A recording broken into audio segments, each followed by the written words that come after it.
Ce film est réalisé par l'université Toulousain-Capitole pour informer le sportif lycéen de sa possibilité de continuer le sport à haut niveau tout en menant des études universitaires.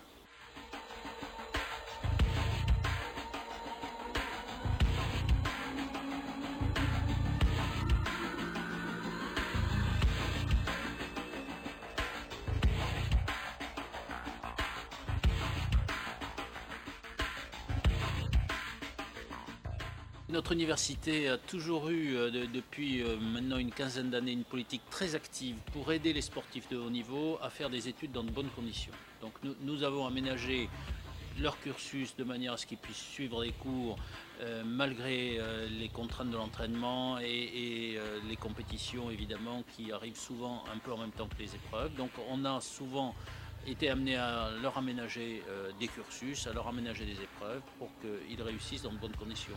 Nous sommes très très fiers d'avoir dans nos étudiants tout un tas de sportifs qui réussissent très très bien. Et l'année dernière, par exemple, Vincent Clerc a été diplômé de l'IAE de Toulouse.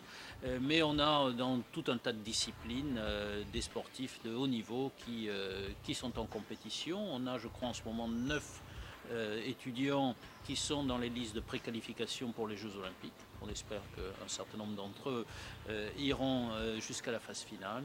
Et donc notre université se réjouit de pouvoir aider du mieux qu'elle le peut à cette réussite de nos étudiants. Le statut de sportif de haut niveau s'adresse aux sportifs inscrits sur liste ministérielle, les listes élites, seniors, jeunes et espoirs.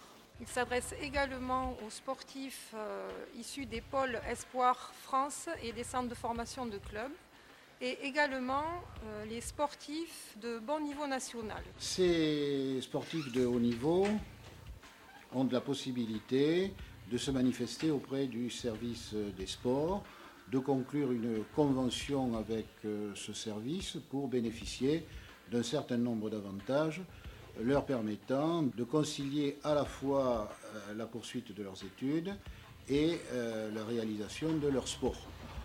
Ce type de sportifs et de sportives, ils ont besoin de temps pour s'entraîner, ils ont besoin de temps pour récupérer et bien évidemment ils ont besoin de temps pour étudier.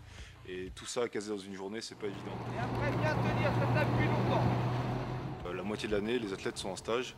Par exemple, une année olympique, il y a 2 semaines de stage par mois. C'est pour ça qu'on compte aussi sur la bienveillance des profs qui donnent les polycopes des cours en amphi.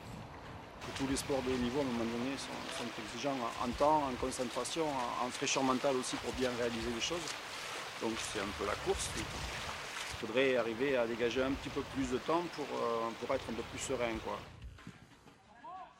Ce que l'on peut citer, ce sont des enseignants parrains qui s'occupent personnellement d'eux en corrélation avec un tuteur du service des sports. Ce que l'on peut avancer aussi, ce sont des cours qui leur sont proposés selon des procédés en ligne ou en distance pour leur permettre quelques absences au moment des compétitions importantes. C'est permettre aussi d'obtenir des cours de rattrapage s'ils en ont besoin.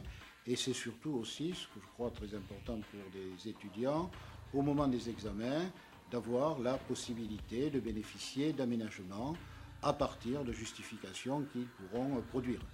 J'ai intégré donc cette année, en 2009, le pôle de Toulouse, en espérant faire de meilleurs résultats encore. Je suis rentrée à l'université de Toulouse 1 Capitole en droit.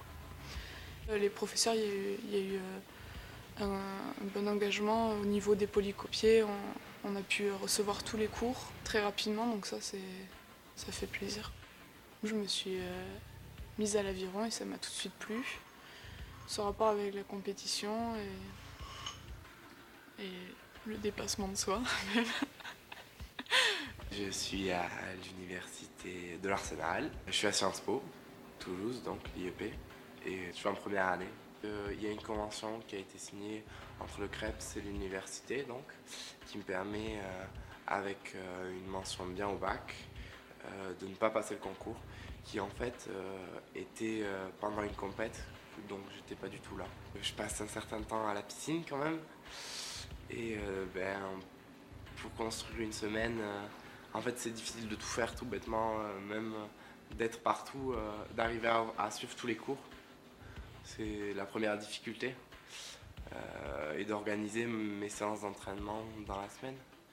L'objectif, le rêve entre guillemets, c'est d'aller aux Jeux. Comme je suis partie pas mal à l'étranger en compétition, notamment pendant la période des examens, j'ai loupé deux matières de TD, donc c'était droit privé et droit public. Et donc par l'intermédiaire du service des sports, j'ai pu les déplacer et les repasser en rentrant sur Toulouse. Voilà, donc ça m'a permis de passer mes examens plus sereinement et de quand même partir à mes compétitions. J'essaye de bosser le plus possible par moi-même chez moi avec les cours que j'arrive à récupérer avec les polycopes et par contre je vais quand même au TD. Pour la saison, c'est me qualifier au championnat du monde. Et puis le rêve, c'est comme Antoine, me qualifier aux Jeux Olympiques de 2012. Rachel, elle est dans le collectif France moins de 23 et elle a pour objectif les Jeux de Londres en 2012 et également les Jeux de Rio en 2016. Antoine, il a envie de rentrer dans l'équipe de France Senior cette année. Il sait qu'il y a peut-être une petite porte sur le relais 4x200 nage libre, ça va être très très juste. Mais il a des qualités, il est talentueux. Et pour Ophélie, donc, ce sont surtout des objectifs au niveau de l'eau libre. Son objectif principal, bien sûr, c'est les Jeux, c'est le 10 km aux Jeux de 2012. Pour l'instant, ça se passe bien, elle s'organise très bien. Très bon esprit, c'est une fille très, très sympa. Elle a de grosses capacités d'adaptation et d'organisation, ce qui la sauve.